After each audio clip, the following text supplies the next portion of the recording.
आयुर्वेद की दृष्टि से नहाने का सही तरीका, इसके बारे में मैं आपको अवगत कराना चाहता हूं और कराऊंगा अभी इस वीडियो के माध्यम से। डॉक्टर रणबीर शर्मा, आयुर्वेदाचार्य।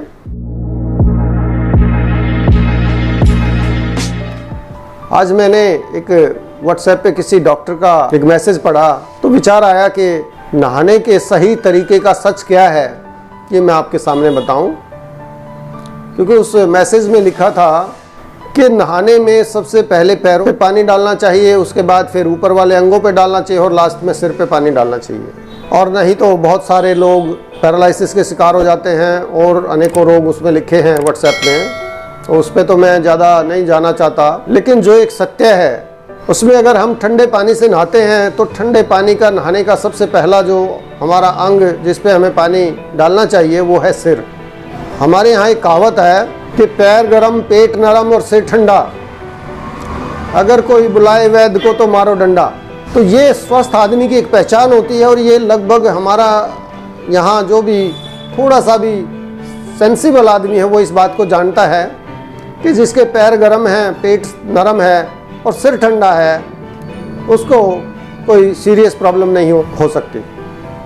तो इसी आधार पर आयुर्वेद के अनुसार अगर हम ठंडे पानी से स्नान करते हैं तो उसमें सबसे पहले प्रयोग जो सिर पे करना चाहिए, उसके बाद बॉडी के ऊपर पानी डालना अपने आप ही चला जाता है। लेकिन अगर हम गर्म पानी से स्नान करते हैं तो सिर की बजाय पैरों से स्नान को स्टार्ट करें तो ज़्यादा बेटर होता है। क्योंकि शीतलता के संपर्क में जब हमारी बॉडी का कोई भी हिस्सा आता है तो वहाँ के जो ब्लड वेसल्स हैं, वहाँ की रक्त वाहिनियाँ सिकुड़ जाती हैं और जिससे वहाँ का जो ब्लड सर्कुलेशन है वो थोड़ी सी देर के लिए ब्लड प्रेशर वहाँ का थोड़ा कम हो जाता है। क्योंकि हमारे सिर में ब्रेन होता है और ब्रेन के ऊपर एक स्कल होता है जिस पे हमारा जब पानी डालते हैं तो उसकी शीतलता हमारे ब्रेन में जाती है, जिससे हमारा ब्रेन जो है ना वो रेस्ट में जाता है, उसको रिफ्रेशमेंट फील होती है। वो अगर इसी की अपोजिट चीज़ को हम देखें कि अगर गर्म पानी हम सिर में डालें तो उससे हमारी ब्रेन के अंदर एक एक्स्ट्रा एग्रावेशन आता है, ब्लड सर्कुलेशन फ्लो बढ़ता है, वहाँ पे ब्लड प्रेशर बढ़ता है, जिससे हमारा माइंड जो है ना वो अनरेस्ट हो जाता है।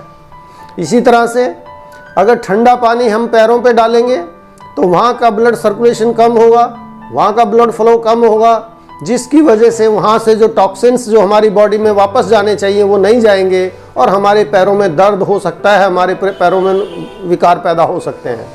वहीं पे अगर गर्म पानी से हम अपने पैरों पे सबसे पहले डालेंगे तो उसकी वजह से वहाँ का जो ब्लड सर्कुलेशन है वो बढ़ेगा, वहाँ के जो रक्त वाहिनियाँ वो फैलेंगी और उसकी वजह से जो हमारा जो वहाँ के टॉक्सिन्स है वो वापस ब्लड में जाके हमारा जो पैर हैं वो स्वस्थ रहेंगे, उनमें पेन नहीं होगा।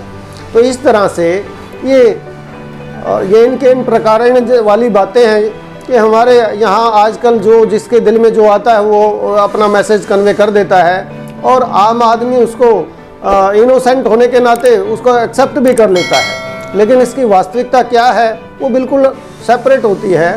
तो उसी को आपके सामने रखने का मैं एक प्रयास छोटा सा करता हूँ इन वीडियोज़ के माध्यम से।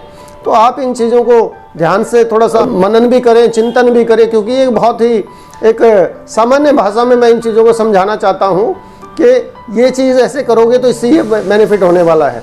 तो इसलिए हमेशा स्नान के मामले में, नहाने के मामले में, जब भी ठंडे पानी से नहाएं तो सबसे पहले सिर पे पानी डालें और जब भी गर्म पानी से नहाएं तो सबसे पहले पैरों पे पानी डालें। और सिर पे गर्म पानी वैसे भी कम डालना चाहिए, सिर्फ एक्सेप्शन छोड़ के।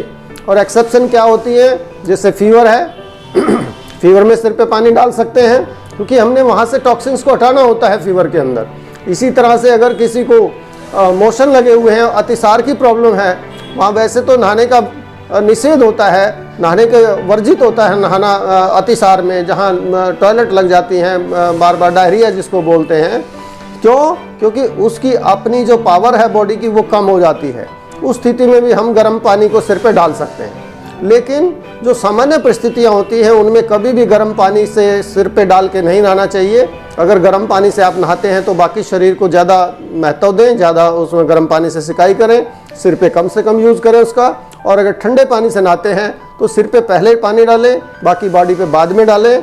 और विशेष परिस्थितियों में ही इस जो एक नियम है इसका उल्लंघन करें या इसके अपेक्षा दूसरे उसको वो करें। और उसके अंदर भी किसी आयुर्वेदिक जो चिकित्सक होते हैं उनकी सलाह अनुसार चलें, क्योंकि कई रोगों में नहाना ही वर्जित होता है। नया बुखार में, नए अतिसार में हम अगर 3 से 5 दिन के लिए नहाना बंद कर देते हैं तो उससे हमारी बॉडी जो है ना वो दोबारा से अपना रिचार्ज हो जाती है और वो रोग को हटाने के साथ साथ हमारी बॉडी, हमारे शरीर को एक्स्ट्रा पावर भी देती है। तो इससे हमारी जठराग्नि प्रज्वलित रहती है, जिससे हम लंबे काल के लिए रोग से ग्रसित नहीं होते हैं। तो इसलिए नहाने का तरीका बहुत ही महत्वपूर्ण है। इसको ध्यान से अपने जीवन में अप्लाई करें तो आप देखेंगे कि दवाइयों की बजाय ये जो छोटी छोटी बातें हैं ये आपको ज़्यादा कारगर साबित होंगी। धन्यवाद।